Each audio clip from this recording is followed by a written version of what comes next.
All right, it is Wednesday morning. It is Inauguration Day. Mhm. So maybe a brand new beginning. Can we feel the sunrise on a new dawn, a new day?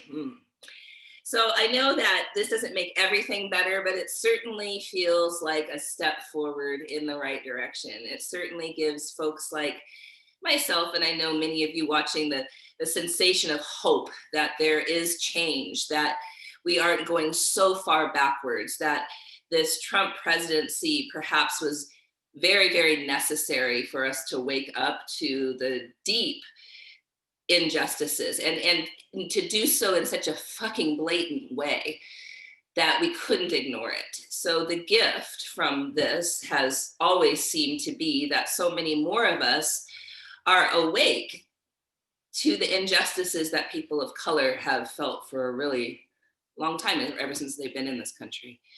And now the thought of our first female African American, Asian American vice president, Kamala Harris, that feels like hope to me. That feels like definitely a movement forward in the direction that we all hope will continue. And I think that many of us have also, through our shock, felt the stronger sensation to fight for justice, to fight for equity, to really mobilize whatever efforts we have, whatever resources we have in order to keep this momentum moving forward. So in that way, today is a really celebratory day. We've made it through a really dark time. So I wanted to talk a little bit today about, in 2015, Em and myself and our dear friend Rhea went to Shakti Fest. And it was my first road trip with these women, and I was really excited to take some time off, and we were going to go down to this yoga festival in Joshua Tree, California. And on the road trip down, Rhea gave us both these hats. I should have worn mine today. And it says Durga for president. And she just thought it was funny. I mean, I didn't even really know why she did it. We weren't all extremely involved in the political movement at that time. It was just like, yes, Durga for president. We had no idea what were in for with the election of Donald Trump. So the myth of Durga, we've seen play out. We have seen it play out in ways that I can't even believe. So I thought if it was okay with everybody today, for our meditation, I would tell a shortened version of the myth of Durga, the birth myth of Durga, because it's definitely what we've seen play out over these past 4 years. So make yourselves incredibly comfortable. If you want to lay down for this, or if you want to sit against a wall for this, please do so. Whenever I tell a story, I like to tell it in the way that one of my teachers and friends tells it, which is to remind you that we are every character in the story. We are both the villain and the hero. When we open up to being every character within the story, we get a deeper understanding of both our shadow and our light, the parts of ourselves and society that we love and the ones that we'd rather not even look at. So as Sienna Sherman would tell the story and pass it down through this verbal tradition, I'll tell it to you now. Once upon a time, a long, long time ago, and not so long ago, for the story is happening right here, right now, inside of each and every one of us. There was this great asura, a demon named Mahisha. And Mahisha wanted power more than he wanted anything else. And he would basically go to any lengths to attain power. And so Mahisha knew, as everyone in creation knew, that Brahma, the creator, would hand out boons to whoever would steep themselves in practice, whoever would show him that they are worthy of a boon. And so Mahisha began these incredible practices. He would stand on one leg in the running river with his arms in the sky, not eating any food, just drinking water and breathing air for many, many years, and did all these incredible, strong sadhana or practices to gain the notice of Brahma. And so Brahma finally looked down at him and he said, all right, Mahisha, I see you. What is it that you want? And Mahisha thought, oh, now's my chance. And he tells Brahma, I want to be powerful, so powerful that I'm more powerful than any god or goddess or anything in creation, and I want to never die. And so Brahma said, whoa, whoa, whoa, wait a minute, Mahisha.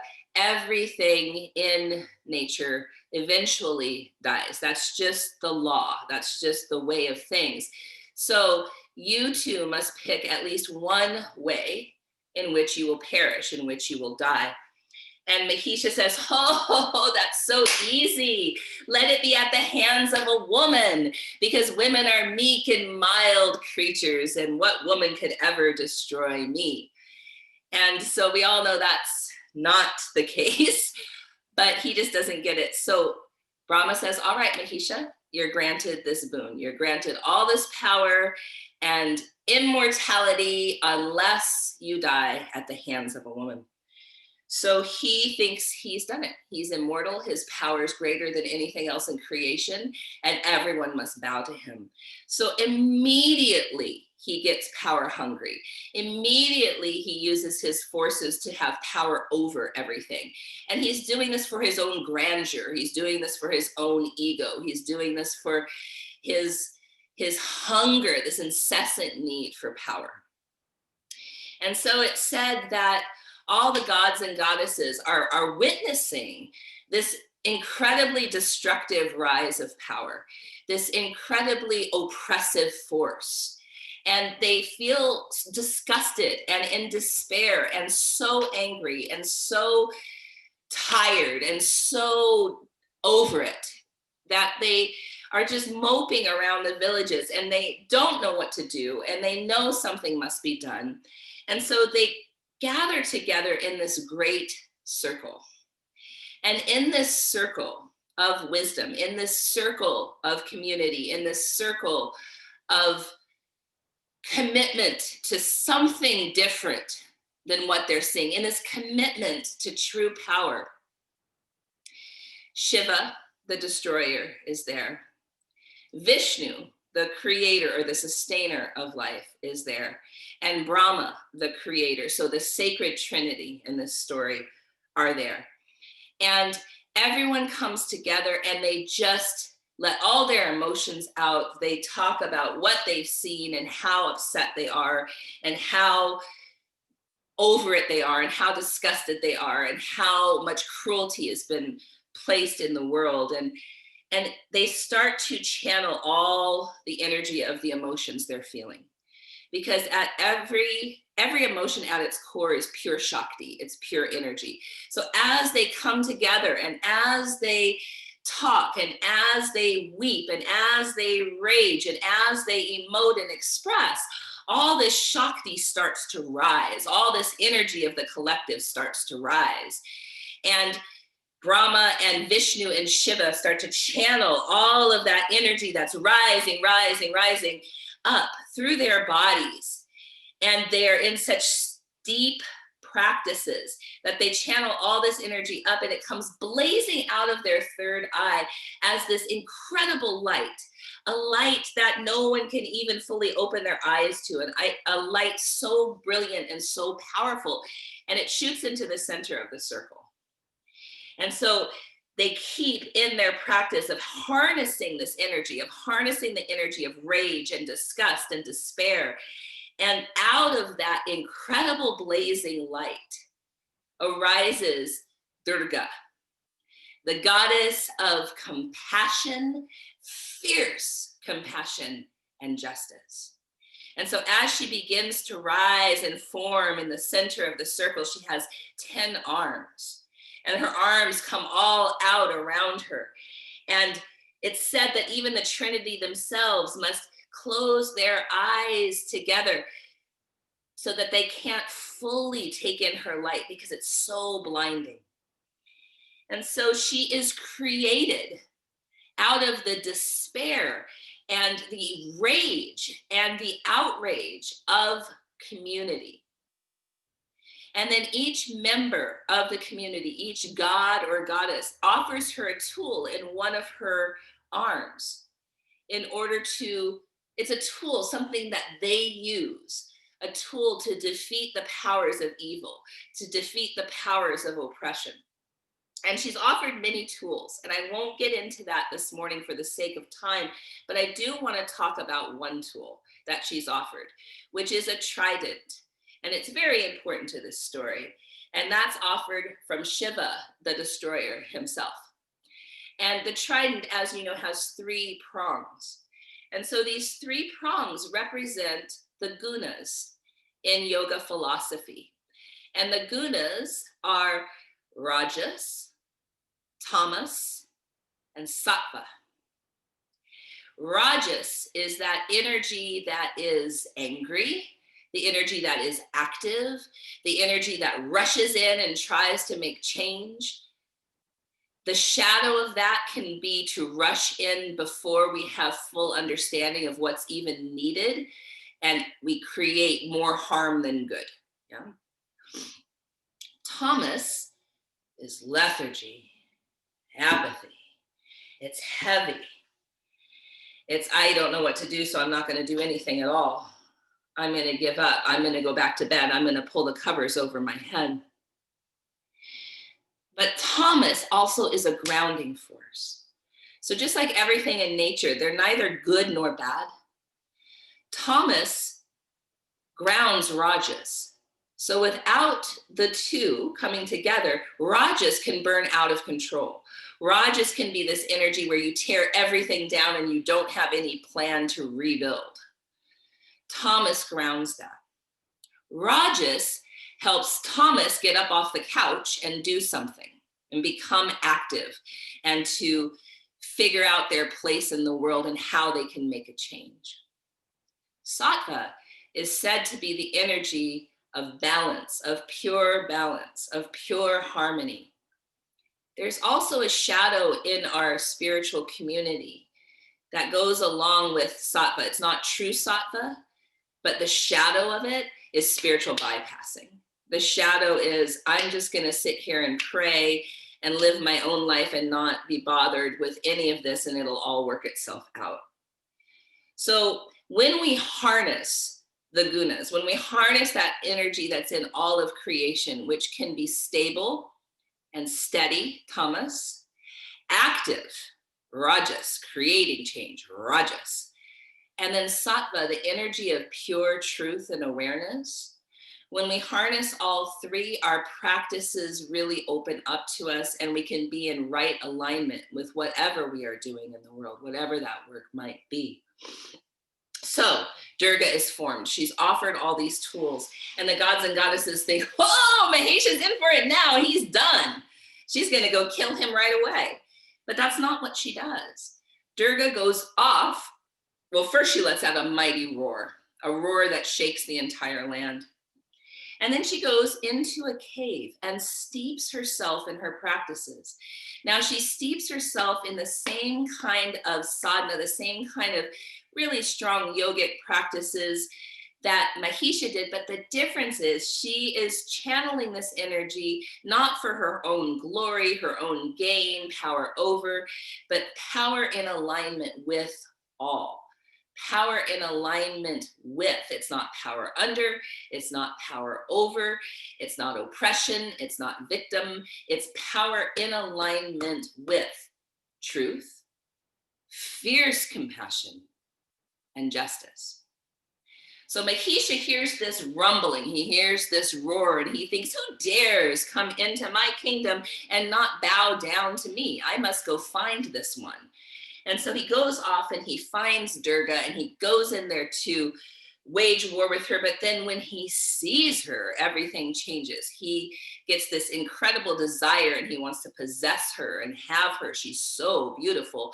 And so he says to her, "Oh, great one, I am Mahisha. I am the greatest in all of the land. Nobody has more power than me. I have more powers than the gods and goddesses themselves. Surely you will want to marry me. Surely you will want to align to me." And she opens her eyes and says, "Surely I do not, for I am the one that will destroy you." And so a huge battle ensues, and it's bloody and it's horrible. And Mahisha's, all his powers fight all her powers.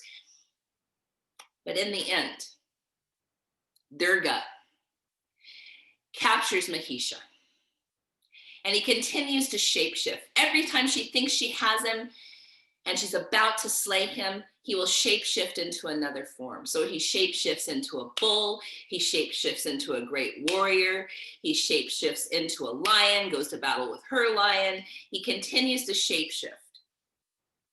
But eventually, she grabs him with the trident, his true form, right by his neck, and pulls him in. So she's harnessing him, harnessing this power over, this oppressive force with all three gunas in balance. And she slays him. And right before she slays him, his dying words, as he looks up into her, he truly sees her for who she is. He cries out, "Ma!" And she slays him. So you might relate to some part of this story, and you might see how this story relates to the time we've been in, but I'd like to offer just a few things. First of all, the rise of power that we've seen in these past 4 years with the Trump presidency and with white supremacy being so blatant and so violent. None of us can be asleep. We could be apathetic, sure, that tamasic energy, but not for very long because it's so blatant and it's so in our face. Some of us might tend toward rajas and will run in and rush in and try to be a help when really we don't know what we're doing. Yeah, so we need both the rajas and the tamas. We need to come from a grounded place with any activity that we do, with any support that we try to lend. Yeah. Some of us in the community, and I've seen it happen in spiritual communities with QAnon and all that other conspiracy theory, will spiritually bypass all of it. Yeah, so that's that shadow of sattva, not true sattva, but that shadow. So we've seen the gunas play out. We've seen the Trump presidency rise with this power over everything and not want to leave office. Like, it's so Mahisha. He is the utter representation of Mahisha.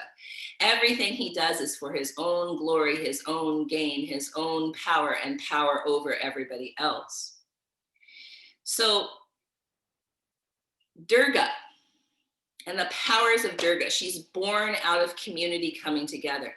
She's born out of all of those of us who care, all of those of us who have been in despair, in grief, in devastation, in rage, in outrage, in apathy, in disgust, in feeling defeated. All of us that have come together and tried to channel that energy in a positive way, have leaned in toward the shadow, have leaned in toward what we'd rather not see, and really unpacked that energy. She is born from all of that. And she is not a fast fix. She is not Kali. She does not run out there and destroy everything. She remains grounded in her practices. She remains logical and calculated. She channels all of that energy for the good of all. So I know in my heart of hearts, and it makes me tear up, that we are witnessing now the ride of Durga out onto the battlefield with Kamala Harris on that tiger, with Joe Biden on a lion. We are watching Durga right out into the battlefield. So before the true demon of Mahisha, that power over white supremacy, patriarchy, before the true demon itself is slain, it will take many forms. It will shapeshift again and again and again. But Durga never once wavers. She continues to get to the root. She continues to slay. She continues until she finds the true heart of the demon. And as she slays him, he recognizes her for who she is. And he's set free from that cycle of samsara, that cycle of repeating suffering again and again and again. And I hope, my friends, that we live long enough to see the slaying of the true head of Mahisha. Trump is just one of his forms. But the slaying of the true head of white supremacy, of power over, of oppression. So thank you for listening. I appreciate you so much. And I appreciate the ability to have a platform to speak this way. I also appreciate that I know I won't be jailed for speaking truth to power. So there is a lot about this country that I'm grateful for. And we'll start on our backs.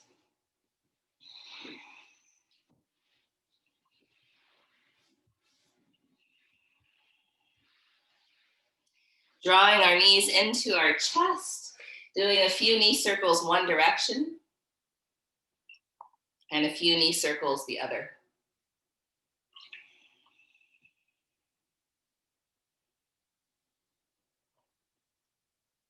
And just noticing our breath, noticing any emotions, any thoughts, any felt sensation in your body.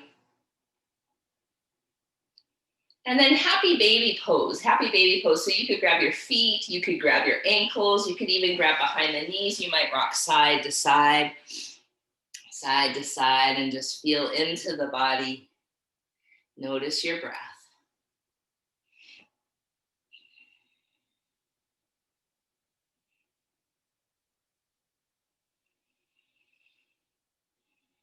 And then keeping hold of your right leg, straightening the left leg toward the floor, half happy baby. If that's too much on the hips, you can bend that left knee and place the foot flat.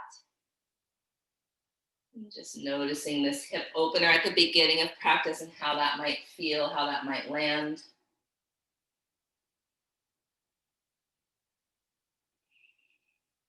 And then switching sides.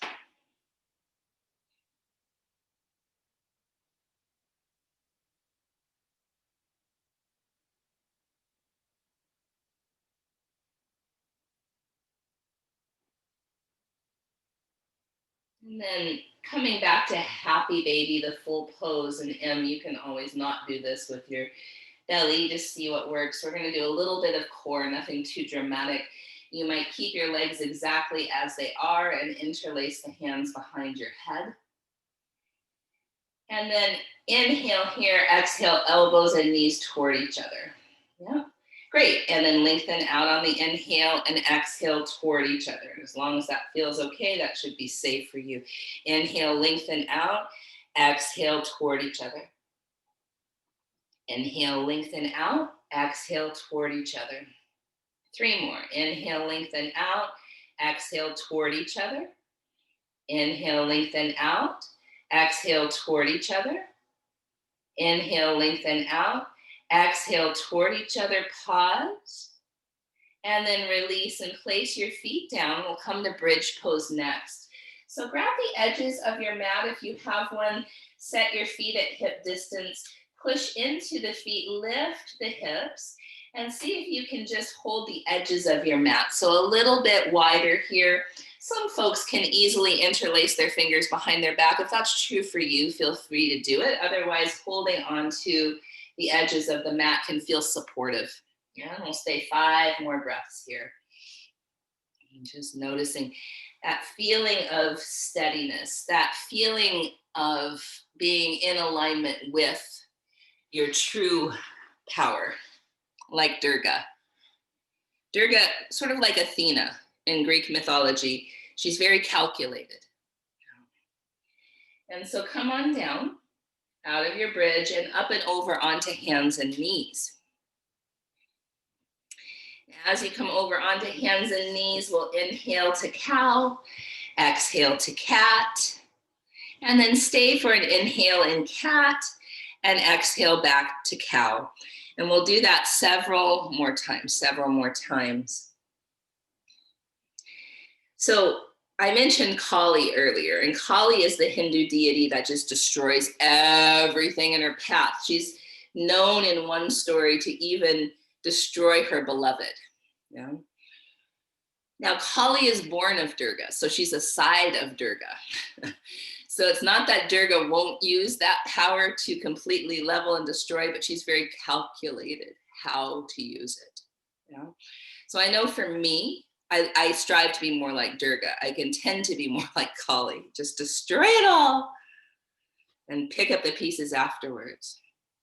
But as we practice more and more resilience, more and more steadiness in our bodies through yoga, in meditation for our mind, we tend to understand at least the power of being strategic, of being calm, even when things need to be leveled. Downward facing dog when you're ready. And so here we'll do a few little sways of our hips side to side. You might nod your head yes. You might nod your head no.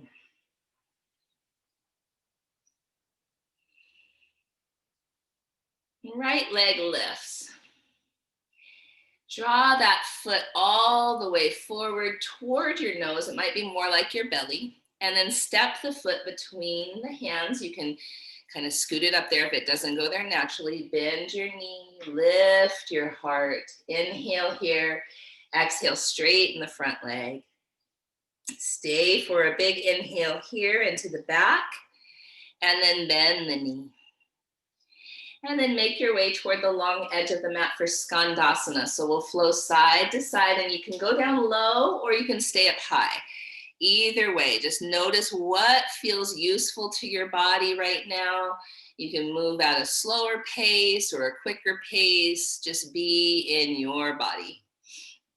One more time on each side.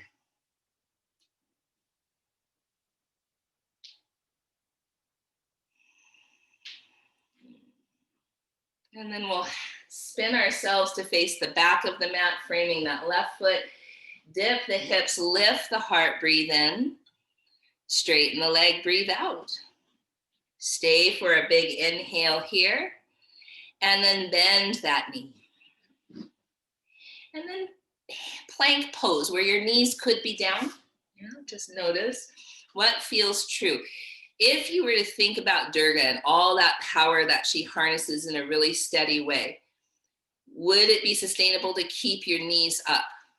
Or would it be more useful to put your knees down? So I notice in yoga often, trying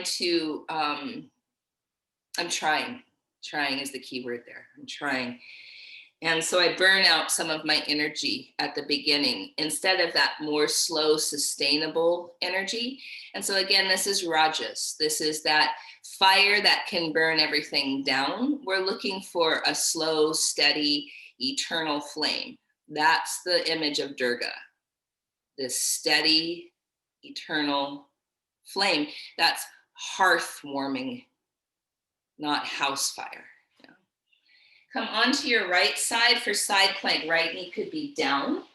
You could even lift that left leg up. So again, if this were sustainable, if you could imagine doing this for 100 years like Durga, or even 100 breaths, could you imagine? That'd be long. And then come back onto your hands and knees or plank.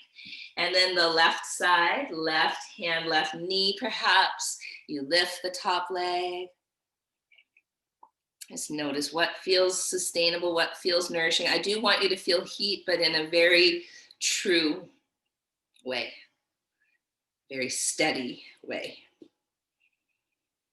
And then back to plank or hands and knees. And we'll try to lower halfway down. So I always love to put my knees down for chaturanga. And then cobra or up dog for M sweet belly. Downward facing dog on the exhale, and we'll pedal a little bit.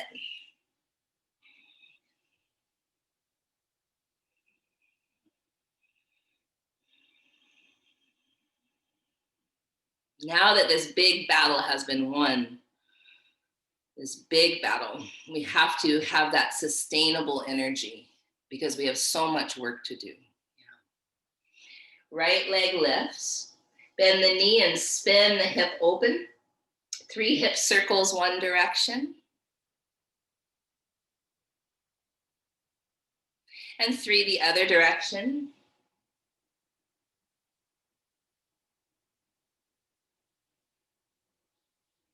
And then draw that knee in toward your belly, chest or nose. Step the foot forward between the hands. And you might widen your hands. The left hand might come off the mat. Right arm lifts. And so that might be an okay twist for you. Very wide in the stance, lots of room for the belly. And so with pregnant bellies, we always want to have space for the belly, no deep twisting. One more deep breath in. And then make your way toward the long edge of the mat for Skandasana. Again, flowing side to side in your own way, your own pace. Feeling into our hips, feeling into any limitation as well as what might feel really expanded. And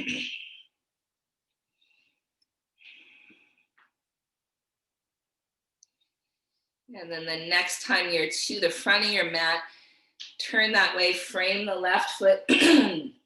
Maybe the right hand walks off the mat so you have lots of space. Left arm lifts. Taking a few breaths here in this wide twist. And then both hands down, plank pose. And again, knees can be down. We're staying for a few breaths. Steady flame, steady energy. How can we be sustainers now? Sustainers of our energy. So we don't burn up and burn out or burn down the ones we love in the process of our fire, in the process of our awakening, in the process of us claiming our energy and doing something to create change. Onto the right side, right hand, right knee. You might lift that left leg up. So even folks that can do full Vashisthasana, it's nice sometimes not to. It's nice sometimes to do what we deem as a modification, which is really just another way to experience your body. It's not less than. Often it's more than, because we discover something else that we're out of habit of feeling. Back to hands and knees. Onto the left side, left hand, left knee, right leg lifts. So this is also a modification or a different version of half moon. I don't even know if I like the word modification. It almost implies less than.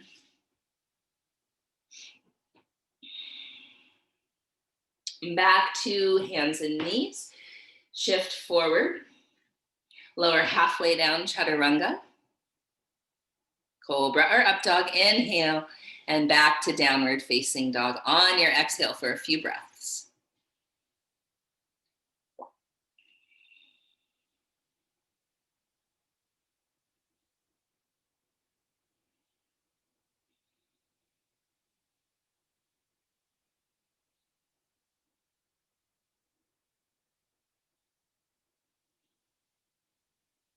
Left leg lifts.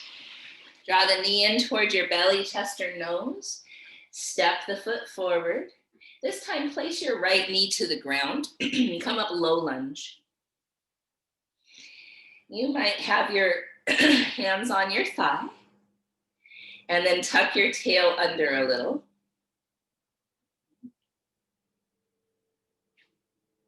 Awesome. And maybe lift your arms up. And maybe then interlace the fingers behind the head. See how that feels? Lengthen the back of the neck. So tuck your tail under and start to send your hips a little bit forward and lean back into your hands. Yep, great. So it's not a big movement. It's a small movement, but can have a big, powerful effect on that right psoas, the front of the hip. And then from there, with the shoulder blades coming into the body, lift your arms up. Shoulders down, take a deep breath in. And then frame the front foot and straighten the front leg. And so you can scoot the heel forward if you like and send the hips back a little, but send the heart forward. So almost imagine cow to the spine.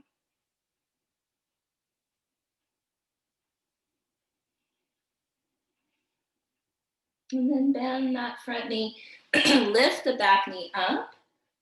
And make your way to the long edge of the mat, but this time we'll fold forward. So the feet will be parallel.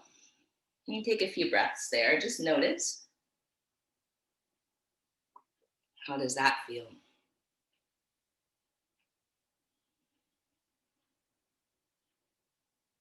And halfway lift. And we'll spin to face the back of the mat, framing that right foot. Place your left knee to the earth.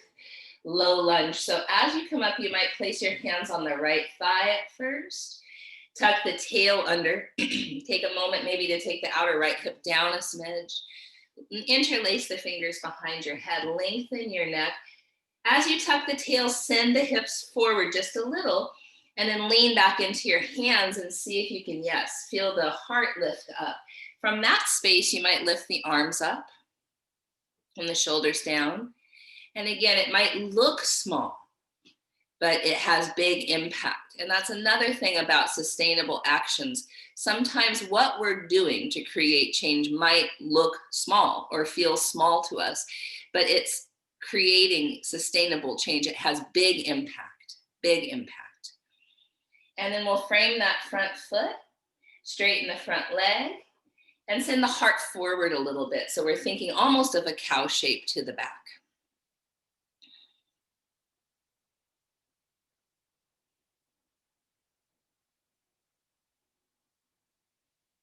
Bending the front knee, drawing it back, plank, and you can choose full plank on your hands. You could choose forearm plank.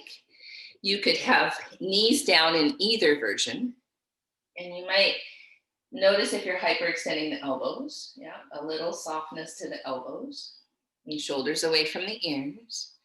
Taking a deep breath in, shift forward a little, lower halfway down chaturanga to cobra or up dog, inhale, back to downward facing dog. Couple breaths here.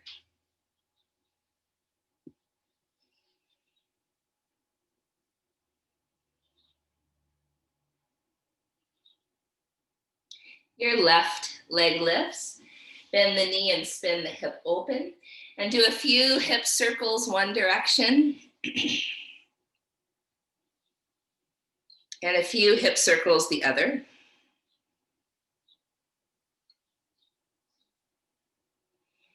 And then draw that knee in toward your belly, chest, or nose. Set the foot forward. This time we'll try to come all the way up. Crescent lunge.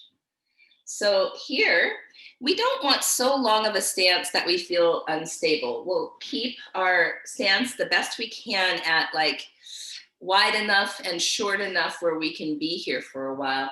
Bending that front knee, of course, but maybe you can even bend the back knee a smidge. Draw the hips, the left hip back, right hip forward. So it's like scissoring the legs. There's energy in the legs. Yeah.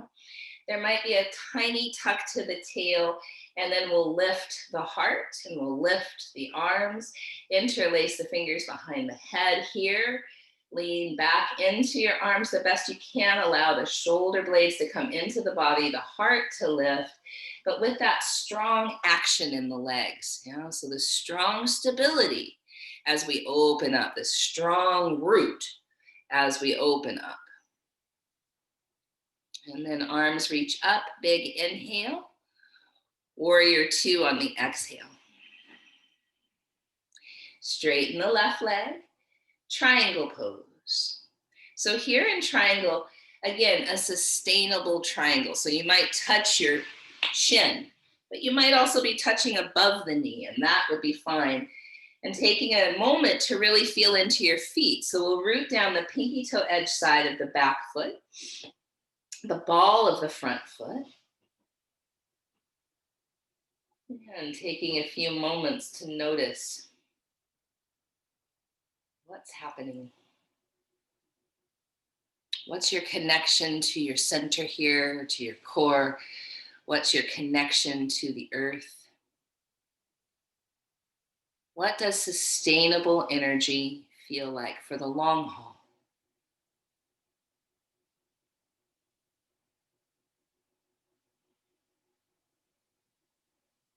Where tamas might lead toward depression and apathy and lethargy, rajas can tend toward burnout.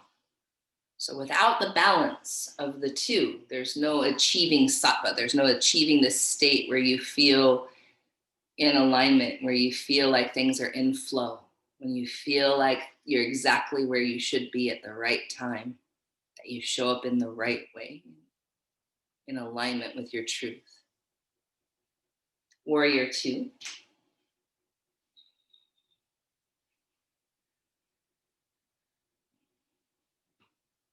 Inhale, star pose.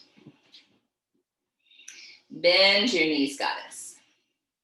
So in goddess pose, really feeling into the hips, feeling into the roots. You might lift the toes you have. Feel your weight in your heels. Mm-hmm. What breath would help you here? What is a sustainable breath? Ujjayi pranayama, in and out through the nose. Inhale, star. Warrior two toward the front.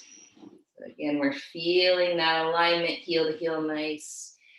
Really good. Front knee opens over the second and third toe. We're neither leaning forward nor back. That's another thing about a lot of standing poses. Leaning forward could suggest rajas rushing in. Leaning back could suggest tamas being the major force, that reaching into the past or lack of movement, whereas sattva is aligned in the middle, neither reaching or grasping nor clinging to the past. Straighten that right leg, triangle pose. So again, where on this side will it feel in alignment to place your hand? We know we're being steady today. We're taking longer in our poses. So what's sustainable for the long haul?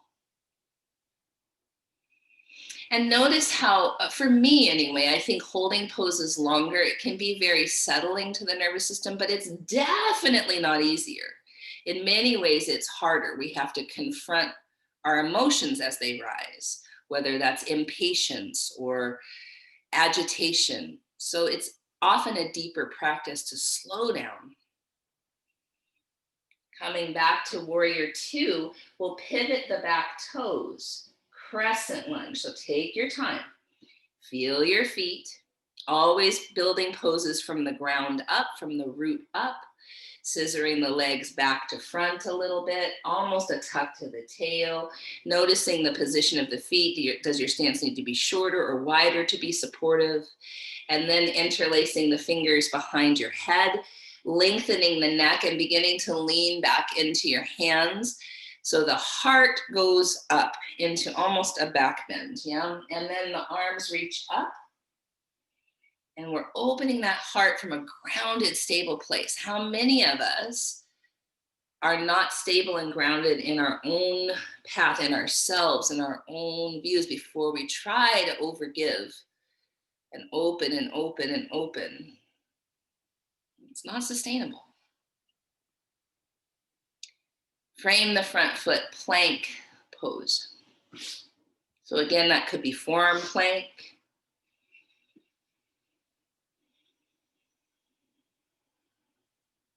Steady. Calculated.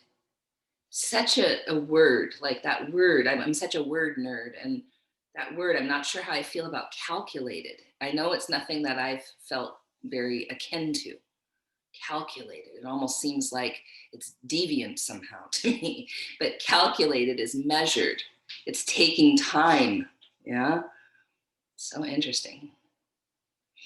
Chaturanga.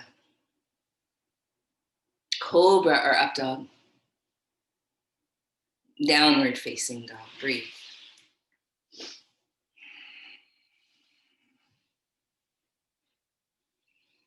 Calculated, measured. Seems analytical. Seems left-brained. How can we harness that for all this right brain passion, creativity?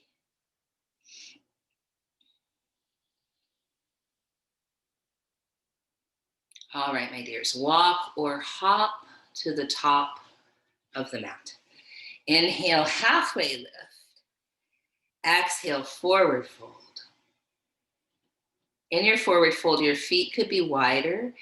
My invitation is to interlace the fingers behind your back.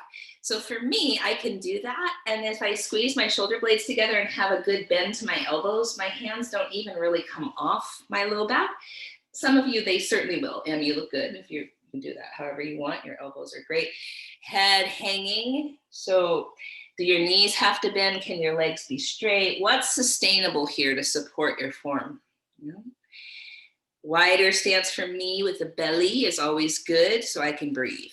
Right? So again, how can we have these poses where we're not trying to force our shape, our body into a shape, but we're accommodating what we need to through the shape for sustainability and for breath and for presence.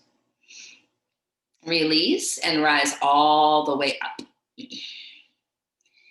And then set your feet in mountain pose. So again, mountain pose can be feet at hip distance, or the big toes could come together, heels apart, whatever feels rooted to you. So take a moment to shift your weight forward and back, side to side.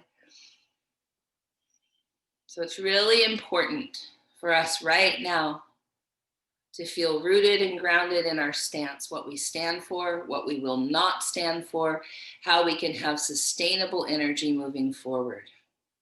We'll take about 10 breaths in mountain. Notice if you tend to lean back into your heels, which can be that tamasic energy. Or if you're leaning forward into the balls of the feet and the toes, which can be that rajasic energy. Rajasic.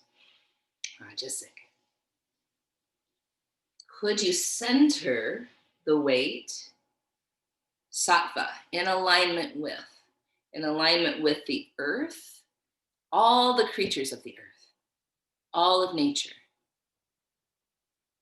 Nothing being less important than we are. Yeah?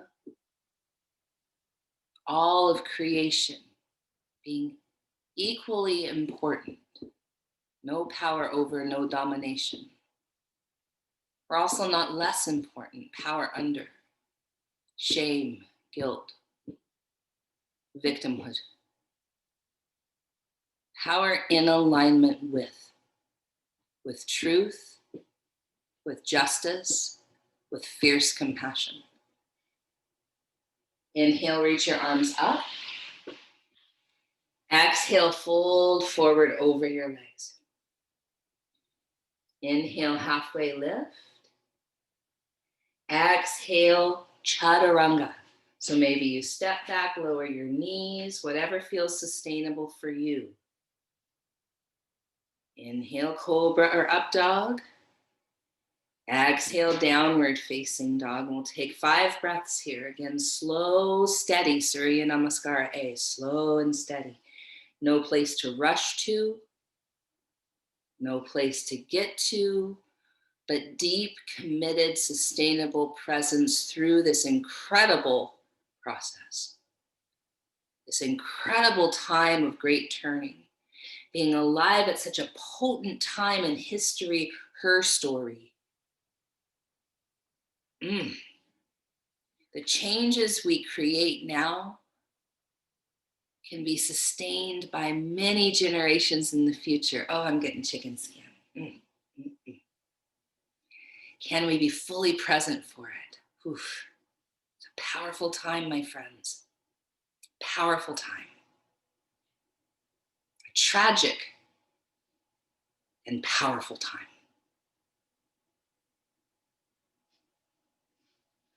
Walk or hop to the top. Inhale, halfway lift. Exhale, forward fold. Inhale, rise up. And palms pass through the heart, mountain pose. Inhale, reach your arms up. Exhale, fold forward over your legs. Inhale, halfway lift. Chaturanga, your way, your sustainable way. Cobra or up dog. Downward facing dog.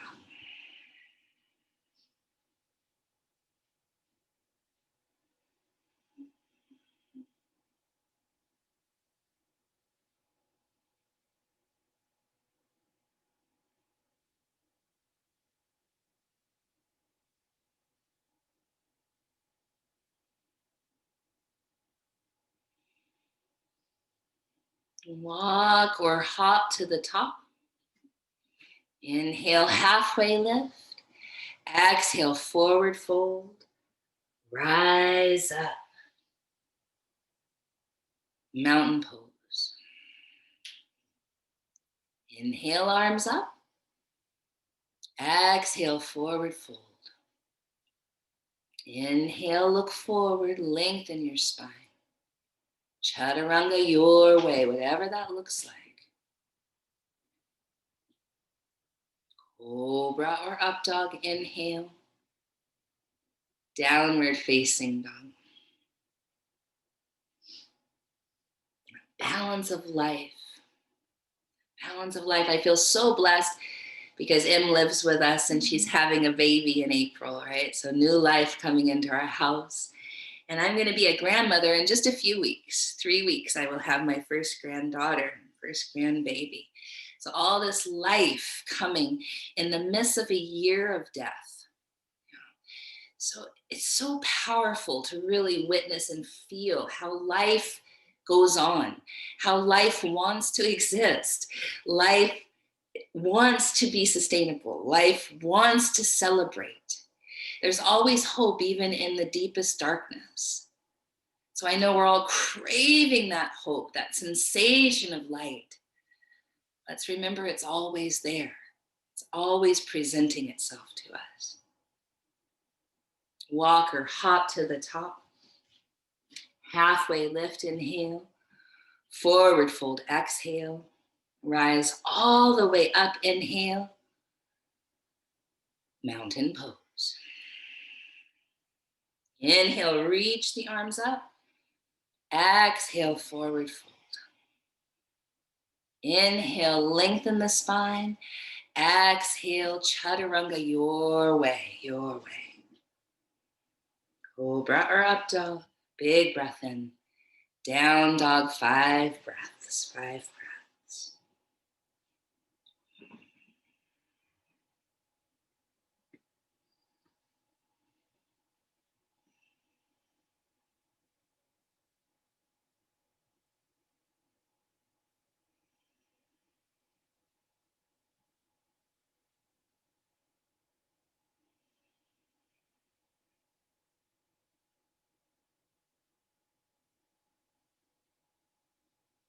Walk or hop to the top.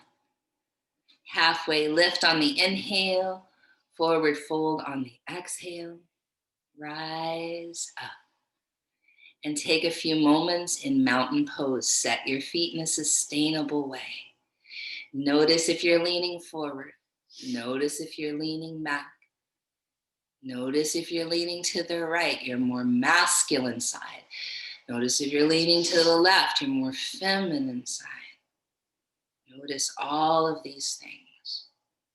All of us, no matter how we identify in gender, have both masculine and feminine. Masculine can have that word calculated. No wonder I don't like Could calculated also feel measured? Could calculated feel like something that we really need for our wild, creative, more feminine energy? Can we embrace our masculine as women identifying beings? Can we embrace our feminine as masculine identifying beings? Can we feel the they, them inside of each and every one of us? My goodness. Inhale, reach your arms up. Exhale, fold forward over your legs. Inhale, halfway lift. Exhale, down dog your way. Down dog your way.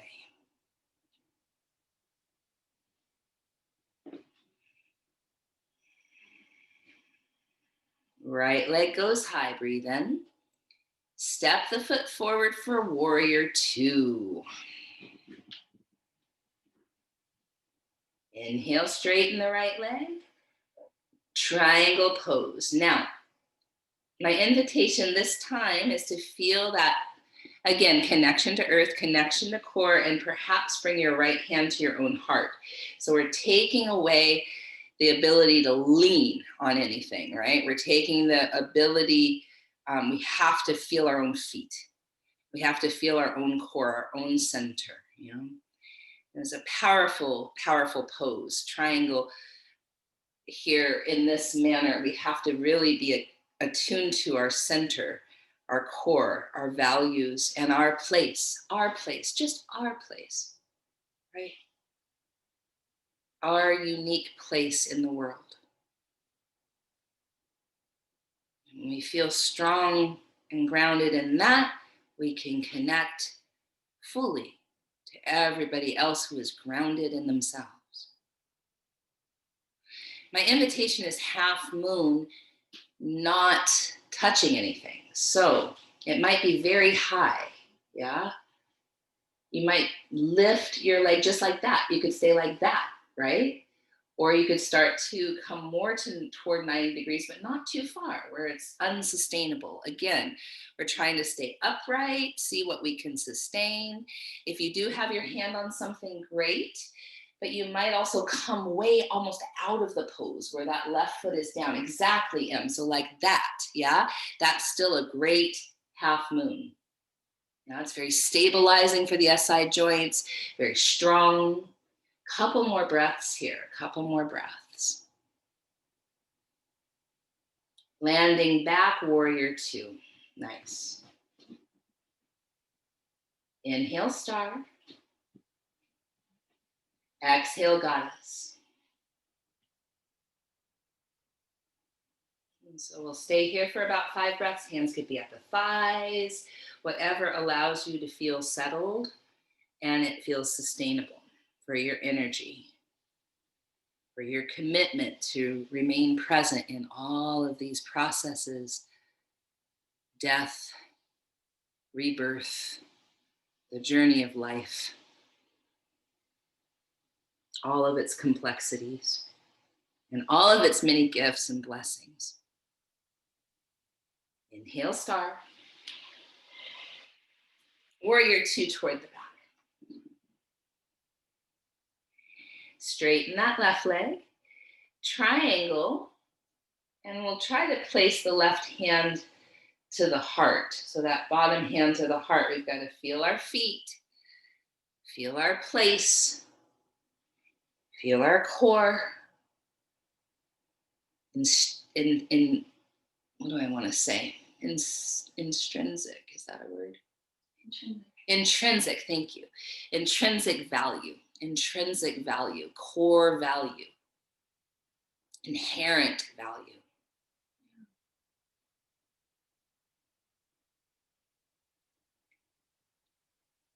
And then half moon, and maybe it's just a little half moon, right?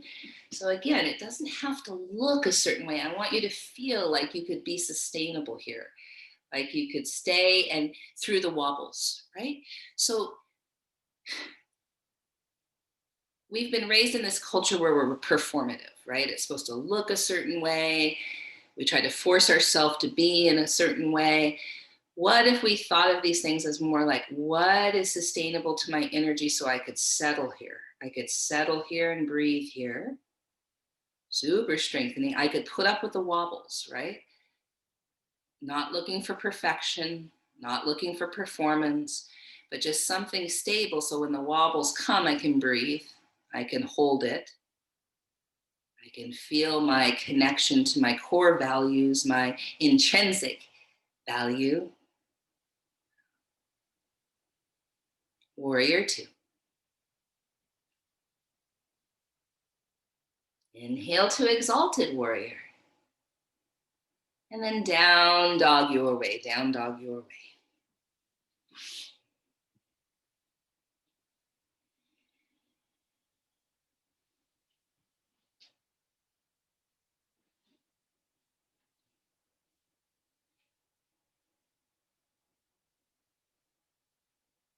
Now that same right leg lifts.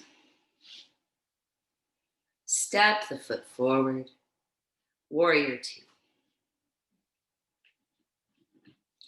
This time, side angle. So your elbow could rest on your thigh, reaching that top arm overhead or to your hip. I like it at your hip too. And then feel how you can open the heart, the shoulders align. Yeah, so that could be a great side angle. Or you could reach for your head. That would be nice. Or reach your arm. Yeah, right? Does that feel pretty good? Mm-hmm. So this is another good sustainable place. Yeah.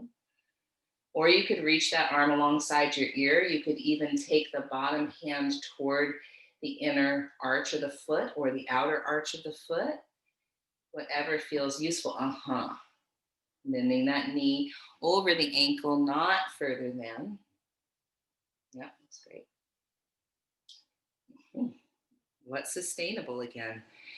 How do we kind of have a tendency toward putting all of our energy out there really quick and really in a big way, and then, oh, it's too heavy, I can't keep this up?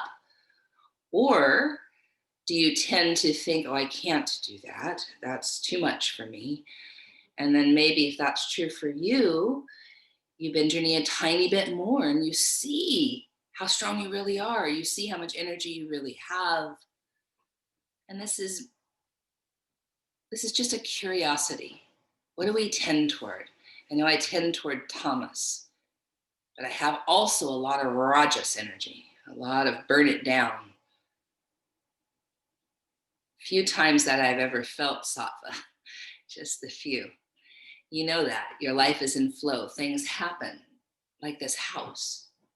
You know, you're in flow, you're open to receiving energy, you're clear, you're in the right place at the right time. Those moments often feel really special to us because they're unique, because our human condition is to be struggling with power over or power under, Rajas, Tamas. Very rarely do we feel a glimpse of sattva, true sattva, not spiritually bypassing, in alignment. Those moments are precious, and we can extend them by remembering them, inviting them in. All right, I know it's a lot. Star pose. Why don't we fold forward now? Fold forward, fold forward. Give your legs a break.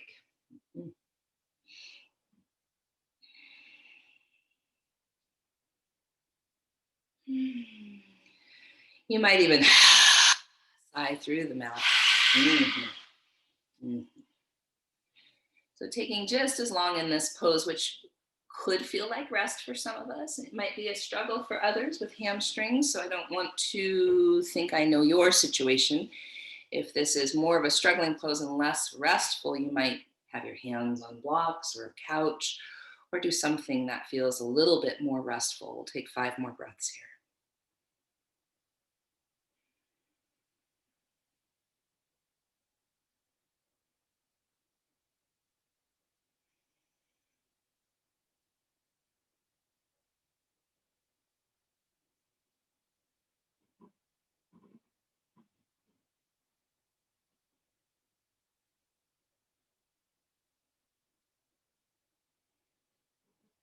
And then coming halfway up, heels and toes out, goddess. Just for a few breaths, let's bring our hands to our thighs so it's a little bit more Again, grounding or sustainable. Mhm. Great.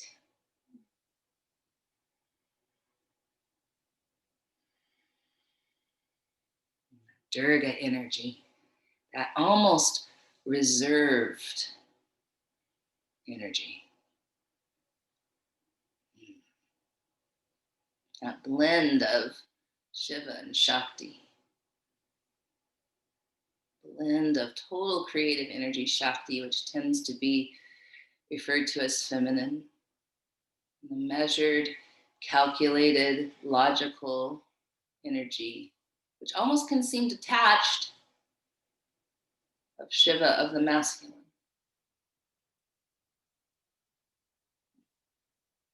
Star pose. Warrior two toward the front. So we're coming to side angle. Try to set yourself up in a side angle that feels sustainable. So for me, I would definitely put my forearm on my thigh and maybe even hold my own head or have my hand at my right hip, whatever works. And if you do extend the arm out, if you do come, closer to the ground in the pose or bending that knee a little more in the pose and that doesn't work, back off, find something that feels sustainable.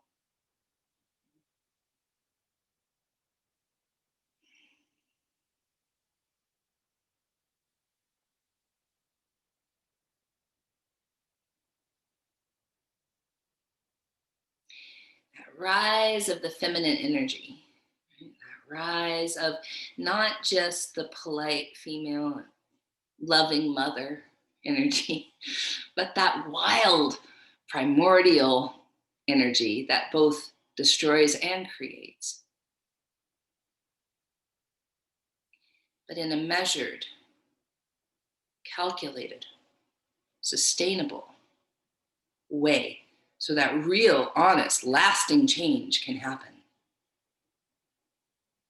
Durga is fascinating to me. She's one of my favorites because I really want to bring more of that measured and calculated and tempered rage, tempered energy.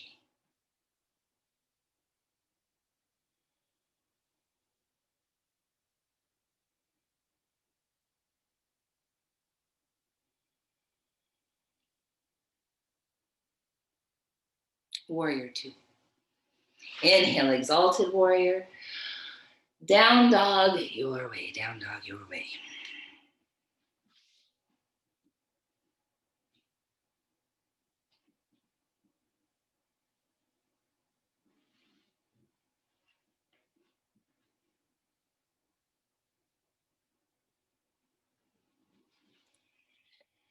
So Mr. Biden and Mrs. Harris have a big job ahead of them. And I'm sure they will rush in and take care of a few of the gushing wounds, which is necessary during this time of pandemic, brutality and racialized trauma. But I also hope for them the ability to create meaningful and sustainable change, and that we all recognize that in the small and large ways that we see, and that this can be a time of laying down the ground for the thriving of future generations. This little baby in M's belly, little baby in my daughter-in-law's belly. What are their lives going to be like? What will they see in their lifetime?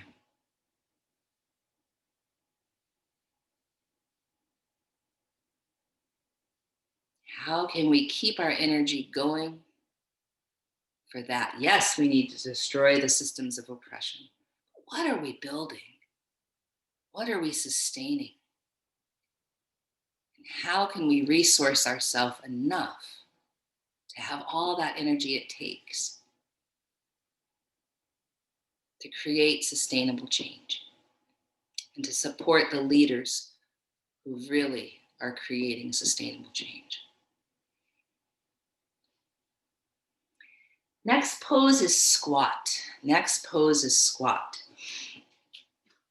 So if you're like him or myself, you might be able to bring your butt down. Your hands might be there at your heart. Your elbows might gently open your legs, not a force, but there might be a bandha there. There might be an ability to be there. And then you might reach your arms straight out, palms together, and then cross your elbows, or sorry, your wrists, and then palms together from there. Yeah. And then stretch out and back. So you should feel a little bit of a round to the spine. Exactly. Thank you.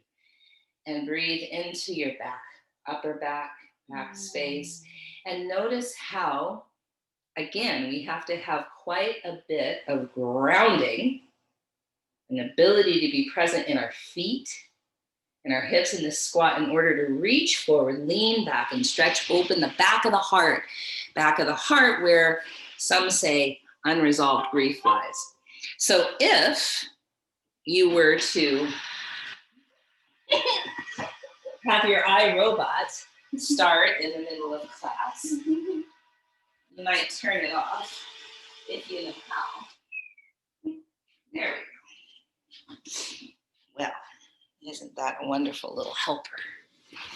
All right. I was going to say, if you can't do this, and Im's been here forever, God love her, you could put a block underneath your sacrum, yeah?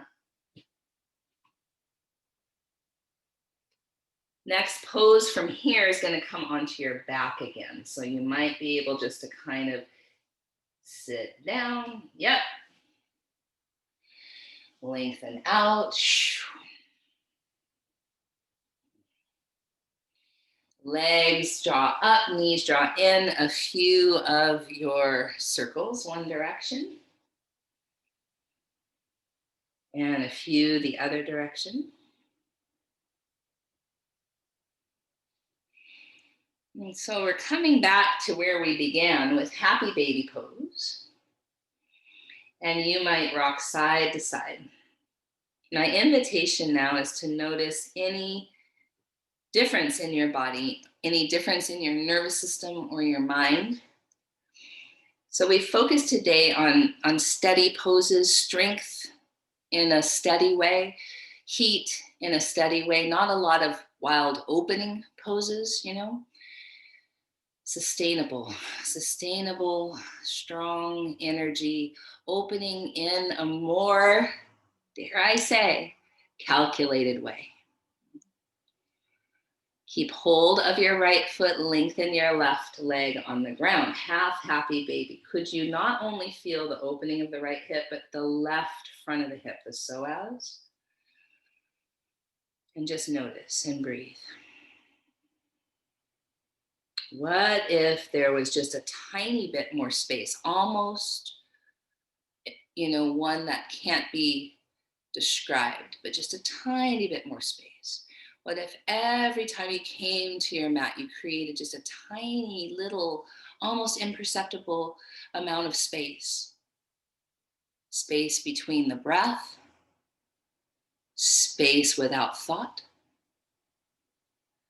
tiny bit more space in the energetic body to hold whatever arises, a tiny bit more space in the physical body. And then switching sides.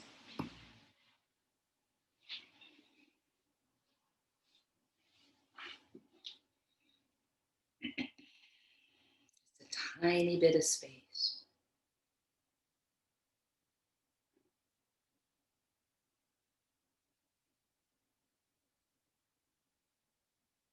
What if every time you were in conflict, so me, it often comes out with my children, right? Because I don't have a partner.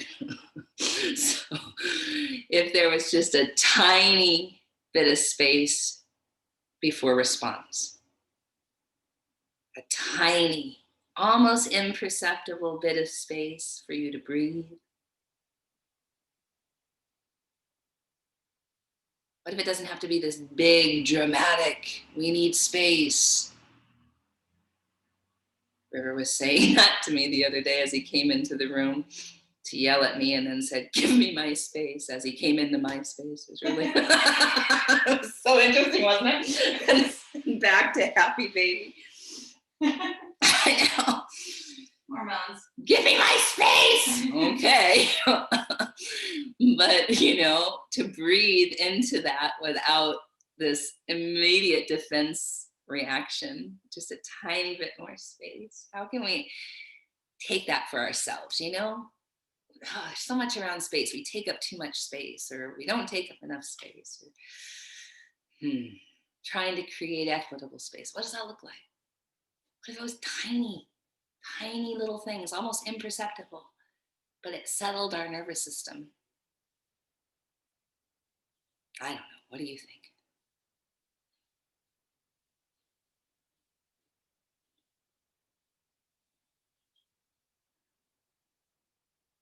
So we're going to set ourselves up for restorative fish. So I think, Em, you have a couple blocks there. What we'll do is we'll place one block on the lowest setting, and it can be either lengthwise or horizontal. It can be either way, under the shoulder blades, and then the other one exactly. So if you see, Em is creating almost a T with the blocks. One goes under her head, the other goes to support the back of the heart,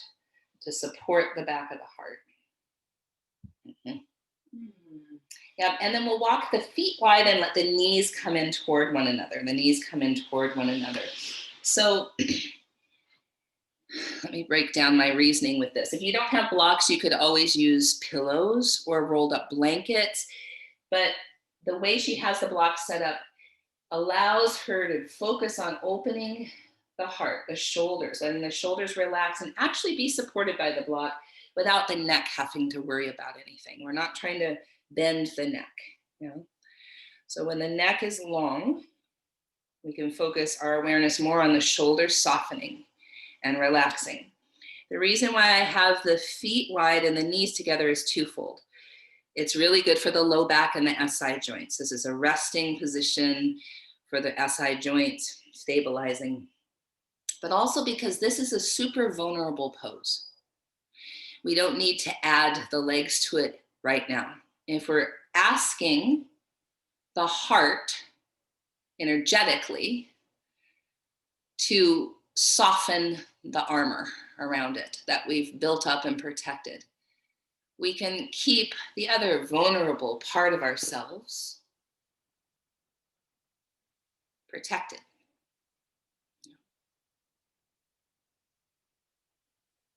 Our womb,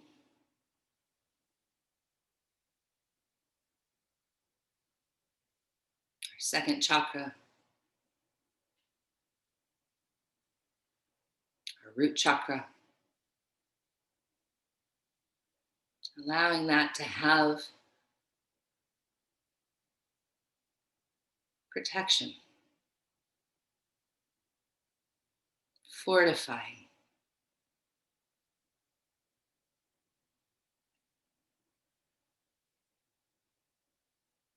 So breath, natural and effortless.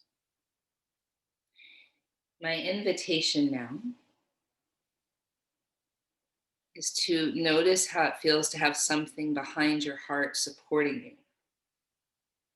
So again, heart chakra, anahata, translates to unstruck. Unstruck.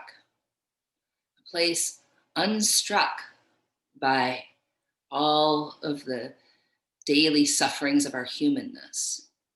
At its essence, anahata represents absolute love, unconditional love, acceptance,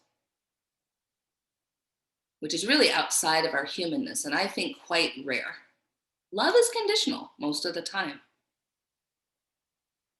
But there's this energy, this broad energy of unconditional love that connects us all. It's spiritual love, Christ consciousness, Buddha consciousness, loving kindness, fierce compassion. That energy of Durga when she slays the demon of Mahisha, River would always ask me, Mama, if he recognized her and he called out Ma, why would she kill him anyway? And it's because she's freeing him from his dharma, that cycle, that samskara of suffering. We all come in with these samskaras, these karmas, these sufferings. She's liberating him from that. How could we really, truly liberate ourselves, y'all? And what if it was just one tiny breath at a time? One tiny, tiny, almost imperceptible bit of space for the back of the heart where unresolved grief resides to feel supported, to feel like there's a place. There's a place for your grief. There's a place for your sadness. There's a place for your anger. There's a place for your frustration.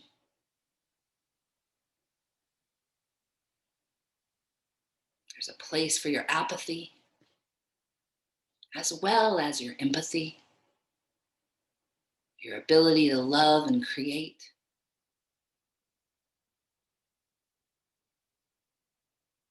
At some point in each one of our lives, we've played the role of Mahisha, power over, doing practices that might look like we're really strong and dedicated, but really it's for our own glory or gain, for our own egoic gratification. We've all done that in small and large ways in our life. We've hurt people along the way. It's part of being human. We also have felt power under and have truly had others act out their Mahisha, their power over, or we were the ones that felt like we had no agency. And across the lines, we've all experienced this. Some folks with the systems of oppression on top of that. Doesn't make our own suffering less. But some folks also have systems in place to keep them in that role of power under. That's all coming to light now. How can we hold space for our own grief, loss, and even, and maybe especially trauma, so that we can open up, even in very small, almost imperceptible ways, to change those systems that oppress the many, to leverage whatever power, dharma we have, whatever our work in the world, whatever privileges we might have, to tear down those systems of oppression and create true equity for these generations that are about to be born now, being born in this wild time.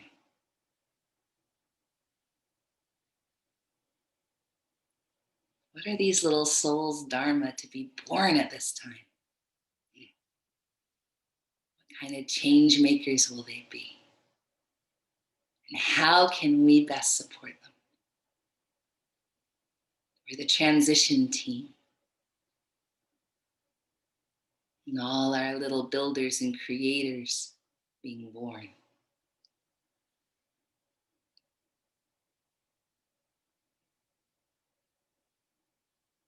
All right, I'm going to let you rest. If you want to stay in this restorative fish, feel free. Or if you want to come to Shavasana, please do.